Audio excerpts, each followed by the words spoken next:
HSC exam 2024 পরীক্ষার্থীদের জন্য একটি দুঃসংবাদ। আপনাদের যেই কারণে মূলত 11 তারিখে পরীক্ষাতে অংশগ্রহণ হয়নি, যেই কারণটা বা হবে না, সেই কারণে আপনাদের খাতাগুলো নষ্ট হয়েছে।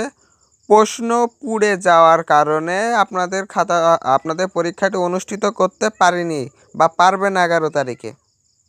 ওই কারণেই মূলত আপনাদের খাতাগুলো নষ্ট হয়ে গেছে। 11 তারিখে যে পরীক্ষাটি অনুষ্ঠিত হচ্ছে না, যেই কারণেই ওই কারণেই আপনাদের খাতাগুলো নষ্ট হয়েছে। সকল বোর্ডে ঢাকা, চট্টগ্রাম, সিলেট, ময়মনসিংহ, কুমিল্লা, দিনাজপুর, রাজশাহী, চট্টগ্রাম সকল বোর্ডের খাতা নষ্ট হয়েছে। আপনাদের যে খাতাগুলো বিভিন্ন স্থানে জমা ছিল, শিক্ষা মন্ত্রণালয়ে যেও আমাদের দেশের বা পরিস্থিতির কারণে তারা ভাঙচুর করা এবং পুড়িয়ে দেওয়া বা আগুন ধরানোর কারণে খাতা এবং প্রশ্নগুলো ঢাকা এডুকেশন বোর্ডে প্রশ্নগুলো পুড়ে যায় বা আগুন ধরানোর কারণে পুড়ে যায়। এই শিক্ষার্থীদের কি করবে? আপনাদের অনেকে যারা বয়সের বেশি তারাও দেখছে, যারা ছাত্ররা তারাও দেখছে। তো এই শিক্ষার্থীদের কি করবে? শিক্ষার্থীদের একটাই কাজ, তাদের অটো পাস করিয়ে দেওয়া এক, আর দ্বিতীয় হচ্ছে তাদের আবার পুনরায় পরীক্ষা নেওয়া। তাছাড়া আপনাদের কোনো ওয়ে নেই, কোনোভাবে আপনাদের রেজাল্টটা নির্ধারিত করতে পারবে না। কোনোভাবে আপনাদের রেজাল্টটা নির্ধারিত, বা যদি আর একটা সম্ভব, বা ওই যে প্রতিষ্ঠানের সকল বোর্ডের খাতাগুলো নষ্ট হয়েছে, যে সাবজেক্টগুলো, ওই সাবজেক্টগুলো আপনাদের অটো পাস করিয়ে দেওয়া একটা সিদ্ধান্ত। আর একটা হচ্ছে যে সকল সাবজেক্টে অটো পাস করিয়ে দেওয়া। এই ছাড়া কোনো ওয়ে নেই। কারণ কোনো খাতা ভালো আছে, কোনো খাতা অল্প ভালো আছে, কোনো খাতা অনেক অধিক খারাপ। সেজন্য শিক্ষা বোর্ডের সকল কার্যক্রম করতে একটু অসুবিধা হচ্ছে। কারণ এই পরীক্ষার্থীদের রেজাল্ট নিয়ে একটু দুশ্চিন্তায় আছে।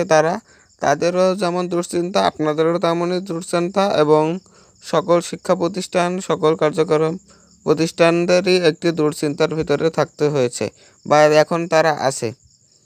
তাদের এখন এই কীভাবে আপনাদের পরীক্ষায় অংশগ্রহণ করাবে, কিভাবে প্রসেস, কিভাবে আপনাদের সকল কার্যক্রম কিভাবে শুরু করবে, আপনাদের নতুনভাবে পরীক্ষা, আবার বলি নতুনভাবে আপনাদের পরীক্ষাগুলো আবার শুরু হতে পারে।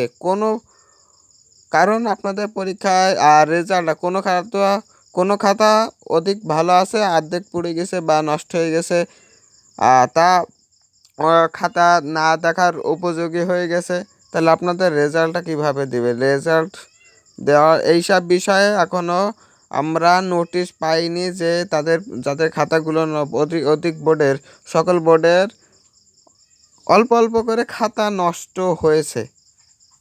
তো ওই খাতাগুলো কোনো বোর্ডে 1 লাখ, কোনো বোর্ডের কোনো নির্দিষ্ট নেই, ঠিক আছে? তো ওই বিষয়ে আপনাদের কি মতামত দিচ্ছে না দিচ্ছে, এই বিষয়ে জানতে আমাদের চ্যানেলটি সাবস্ক্রাইব করে রাখুন, পাশে থাকা বেল আইকনটি বাজিয়ে রাখুন। মেন বিষয় হচ্ছে আপনাদের কিভাবে এই সাবজেক্টগুলো পুরো আবার নতুনভাবে কি পরীক্ষাগুলো শুরু হবে, আবার প্রথম থেকে হবে, না এই পরীক্ষার যে কটা সাবজেক্টে পরীক্ষাগুলো হয়েছে এই পরীক্ষা সাবজেক্টে অটোপাস দেবে, এই বিষয়গুলো কি নোটিশ প্রকাশ করবে আমি জানি না। তো যে নোটিশগুলো প্রকাশ করবে ইনশাল্লাহ আপনাদের মাঝে উপস্থাপন করব।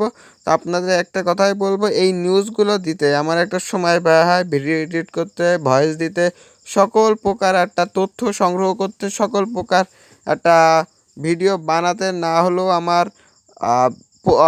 30 থেকে 40 মিনিট মতো লাগে তথ্য সংগ্রহ করার। তো সেই জন্য আমাদের চ্যানেলটা সাবস্ক্রাইব করে রাখুন। ধন্যবাদ সবাই।